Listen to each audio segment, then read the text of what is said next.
So once you've gotten to the point of signing loan disclosures, this is one of the final stages and one of the final things you're actually going to have to do before you actually become a legit property owner. So when you're signing loan disclosures, you are essentially finalizing everything that you've agreed on loan-wise up until this point. Okay, so usually what you're going to be able to do is sign a sit down with a mobile notary, or you might actually want to go to the title or escrow's office to sign there.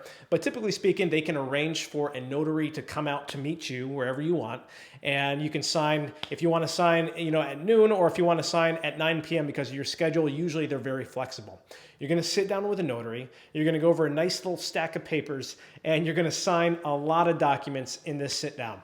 And one of the things you're going to be looking for is making sure that all the numbers look correct. So you already looked at the loan disclosures before. You compared that with the closing disclosures that you signed a few days ago.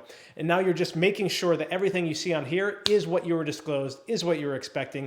And of course, you have multiple eyes on this. The notary going through this is going to be able to explain everything to you. They should be able. But nonetheless, if you see anything that looks off or is a concern or question for you, you're going to want to call your agent or call the loan officer and get some answers, because this is one of the final stages. Now, if there's minor issues in there on documents that don't necessarily have to be notarized, that's usually not going to be a problem. They can usually get that corrected before closing of escrow, but be sure to ask your agent or ask the loan officer or notary if you have any questions about anything that doesn't seem quite right. At this point in time, once you get these signed, what's going to happen next is the notary is going to take these back to escrow.